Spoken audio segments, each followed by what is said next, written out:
Hello भाई, तो स्वागत है आपका हमारे एक और नए ब्लॉग में। और आज का सीन कुछ ऐसा है, अभी बच्चों के सोए के साथ।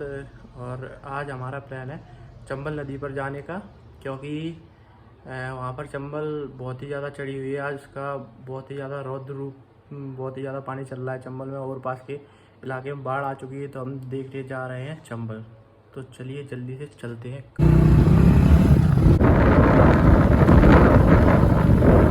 तो अभी हम पहुंच चुके हैं, यहाँ पर एक गांव है रायपुर वहाँ पर, और यहाँ से जाएंगे आगे पैदल, क्योंकि आगे का रास्ता नहीं है, इसलिए हमें पैदल कवर करना पड़ेगा। वहाँ से दिखेगी हमें चंबल।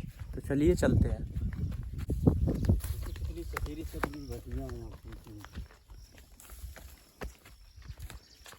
और देखिए हाइकिंग करनी पड़ रही है हमें पहाड़ों की जाने के लिए, तो कृपया अपनी ऑन रिस्क पर आए। अरे इनसे तो सड़क रहे हैं।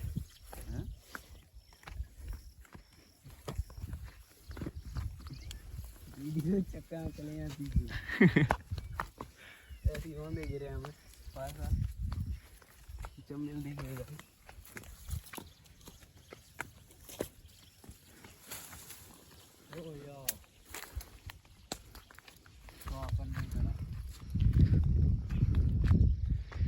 तो यहाँ से आपको दिख रहा है चंबल घाटी का पूरा बहेड़,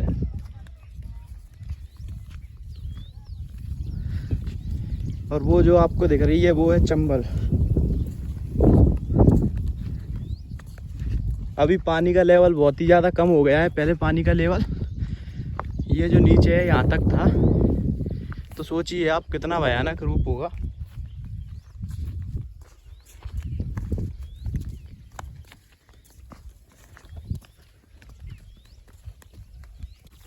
तो गाइस यहाँ पर हम फंस चुके हैं, हमें आगे जाने के लिए रास्ता नहीं मिल रहा है, समझ नहीं आ रहा है कहाँ से जाएं।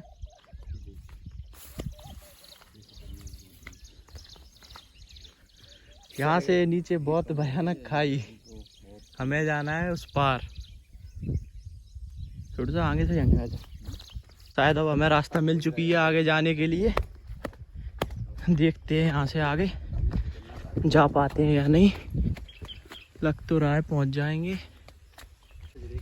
और अभी हम आपको दिखाएंगे वो मंदिर जहाँ पर चंबल के प्रत्येक डाकू ने स्टे किया है, रुका है, चाहे वो पान सिंह तोमर हो, कोई भी रखे तो उसने, आपको दिख रहा होगा वहाँ पर एक छोटा सा मंदिर है, वहाँ पर स्टे किया है। ये हमारे मुरैना का वो क्षेत्र है जो डकैतों के लिए सबसे ज़्यादा और चंबल घाटी के लिए फेमस है। और आपको चंबल घाटी के ये बहेड़ तो दिख ही रहे होंगे। तो अभी मस्त तरीके से हो रहा है एडवेंचर, और बियर गिल वाली फीलिंग आ रही है हमें। और ये देखिए हम कैसी टनल टाइप में पहुंच चुके हैं। इधर आपको दिखाते हैं, इधर एक पत्थर जो पता नहीं पुराने टाइम से यहाँ पर पड़ा हुआ है। सर कोई इसे तोप बताता है, कोई इसे कुछ बताता है। आप देख सकते हो इस पत्थर को। ये पत्थर यहाँ पर बहुत ही समय से है। चलिए मैं आपको इधर से दिखा देता हूँ। ये देखिए वो पत्थर।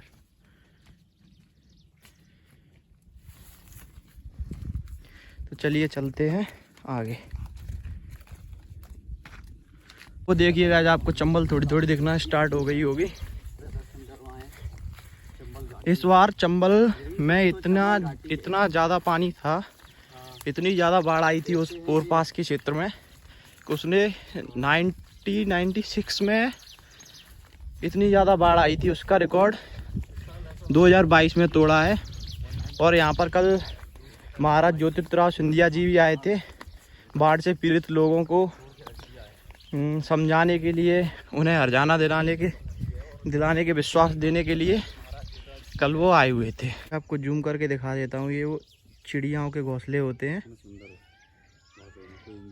इनमें वो अपने बच्चे को रखती हैं बहुत ही सेफ तरीके से। इतनी ऊंचाई पर बनाती हैं ताकि कोई सांप वगैरह वहाँ तक ना पहुँच सके। तो ये जो आपको कीचड़ दिख रहा है, मतलब पानी यहाँ तक भरा हुआ था, आपको शायद दिखेगा भी वहाँ पर पानी भरा हुआ है। ये दिख रहा है आपको, ये थोड़ा पानी भरा हुआ है। तो पानी कल परसों यहाँ तक था, और पास के सारे क्षेत्रों में बाढ़ आ चुकी थी। बहुत से घर वगैरह डूब गए थे। इधर रोड पास के जो चंबल के किनारे पर बसे हुए गांव हैं।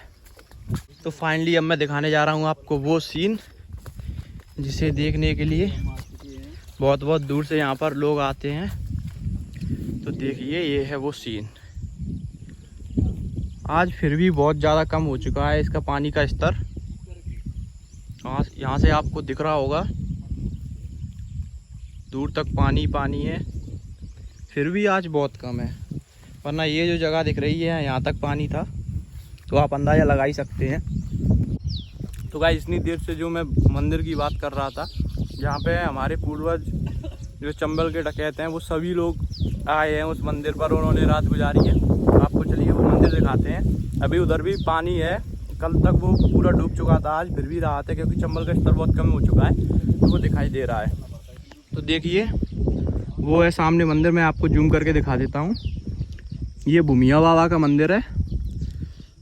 तो यहाँ पर प्रत्येक डकैत यहाँ पर स्टे कर चुका है। तो ये देखिए चंबल के किनारे है। यहाँ पर जो यूपी के डकैत हुआ करते थे वो भी आया करते थे, क्योंकि यहाँ से नाव डलती है जब पानी का स्तर कम हो जाता है तो। और इसी जगह पर स्टे भी किया है और इन्हीं बेड़ों में उनकी मुठभेड़ भी हुई है बहुत बार पुलिस से। और ये है चंबल। तो गाइस अभी हम बैठे हुए हैं चंबल नदी के तट पर और हमारे साथ हैं छोटू सर जी। तो अब हम उनसे पूछते हैं चंबल नदी के बारे में और वो आपको कुछ यहाँ की बातें बताएंगे। क्या कहना चाहते हो चंबल के बारे में? देखिए किशन जी, हम चंबल के बारे में अगर गुणगान करें तो मेरी तो हिम्मत नहीं कि मैं चंबल का गुणगान कर सकूं, क्योंकि यहाँ किसी में इतना कोई इंटेलिजेंट नहीं है कि कोई इतना पूर्ण रूप से ज्ञानी नहीं है जो चंबल मैया के बारे में कोई बखान कर सके। कि दोस्तों ये चंबल घाटी हमेशा के लिए फेमस रही है, क्योंकि यहाँ पे आपको पता है कि डकैतों के लिए हमेशा से जानी जाती है। हाँ जी। और जो कि हमारे पूर्वज डकैत हुआ करते थे। हाँ जी। ऐसा मेरा मानना बताते हैं लोग बाग, लेकिन मैं उनको डकैत नहीं दोस्त, अगर मैं उनको एक समाज सेवी के रूप में बोलूँ, समाज सेवी कहूँ तो बेहतर रहेगा। बिल्कुल सही है, क्योंकि उन्होंने कभी भी किसी गरीब व्यक्ति को नहीं सताया।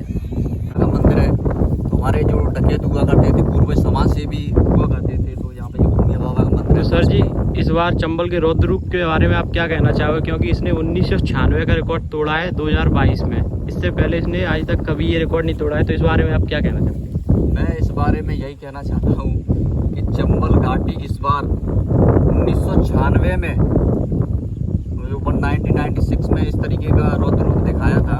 यहाँ पे चलो एक वाटर लेवल तो बढ़ेगा ही, लेकिन दोस्तों यहाँ पे जितने भी गरीब परिवार हैं बेचारे जो जंगलों में यहाँ पे निवास कर रहे हैं, उन लोगों को परेशानी ज़्यादा है। उनका सामान तक यहाँ से घर सामान पूरी तरीके से चंबल नदी में बह चुका है।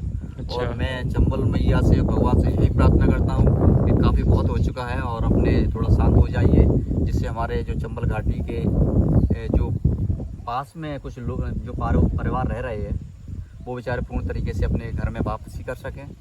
और मैं बस यही कहना चाहता हूँ। तो भाइयों यही है वो चंबल घाटी का आंचल। इसमें हमारे समाज सेवी जिन्हें लोग डकैत के नाम से जानते हैं, वो इसी आंचल में रहा करते थे और इसी नदी का पानी पिया करते थे जो आप सामने देख सकते हो इस टाइम पे। और इसी घाटियों में वो बड़े हुए हैं, उन्होंने अपना जो रिवेंज है वो लिया हुआ है।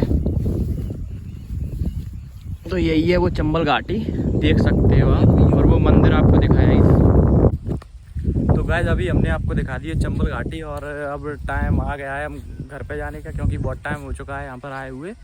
और देख लीजिए आप एक बार, और ये पीछे चंबल नदी है, ये मंदिर है और इधर ये खेत हैं जो बिल्कुल बाजरे के खेत हैं, ऑर्गेनिक है, ऑर्गेनिक खेती है। यहाँ पर पानी की भी आवश्यकता नहीं पड़ती है क्योंकि बगल में ही चंबल नदी है, तो यहाँ पर इन खेतों में पानी की भी आवश्यकता नहीं पड़ती है। और वो मंदिर हो वहाँ पर आपको वो नाव दिखी जाएंगी।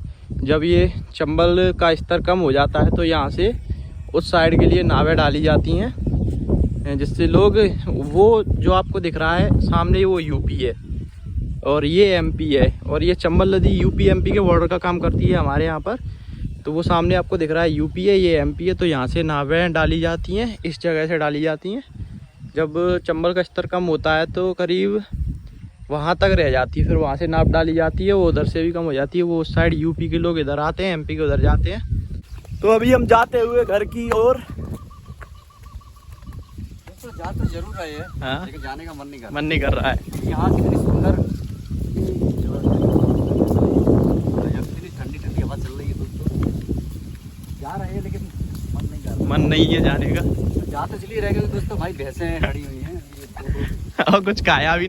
छोटू सर के साथ हुआ भयानक एक्सीडेंट। ओ भाई, ये 744073 और छोटू सर के साथ हुआ भयानक एक्सीडेंट। चप्पल टूट चुकी है, गिर चुके थे अभी। तो वापस से आ चुके हैं वहीं पर जहाँ पर हमने अपनी बाइक खड़ी की थी। और यहाँ पर पीछे हमें उस टाइम पे एक नाव दिखी थी। अब चलते हैं उस नाव के पास, उस पर थोड़े फोटोज़ वगैरह खींचते हैं और आपको दिखाते हैं वो नाव। इस नाव को जब यहाँ पर बहुत ज़्यादा पानी भर जाता है तो लोग जो फंस जाते हैं, जैसे उस मंदिर जो आपको मंदिर दिखाया था उस पर फंस जाते हैं लोग, तो उन्हें बाहर निकालने के लिए ये नाव उपयोग में लाई जाती है। और यहाँ पर जो बाढ़ में फंस जाते हैं गांव वाले, उनको बाहर निकालने के लिए ये नाव उपयोग में लाई जाती है। तो देखिए ये है वो नाव, देख ही रहे होगे। देखो आपको इसके ऊपर चढ़ के दिखा देता हूँ मैं। ये चढ़ चुके हैं हम नाव के ऊपर। हाय दोस्तों, और ये नाव आप देख रहे हैं, ये वही नाव है जिसमें मोनी बाबा निकाले गए। मोनी बाबा गए थे हमारे गाँव में। जो मोनी बाबा है वो पानी बाढ़ में बह रहे थे, तो यहाँ के लोग बागों ने ये नाव के द्वारा, इसी नाव पर उनका रेस्क्यू हुआ है। जो वो मंदिर दिखाया था वो उसी मंदिर के पुजारी हैं, तो वहाँ से वो निकाले गए थे इसी नाव के थ्रू। आज जो कुछ भी है, हाँ, आज हम लोगों के सामने है, वो इस नाव की वजह से है। तो इस नाव ने बहुत ही ज्यादा जिंदगियां बचाई हैं बाढ़ में। नाव और अभी भी ये ठीक है, ऊपर से आपको जर्जर अवस्था में दिखेगी मगर अंदर से बिल्कुल सही है।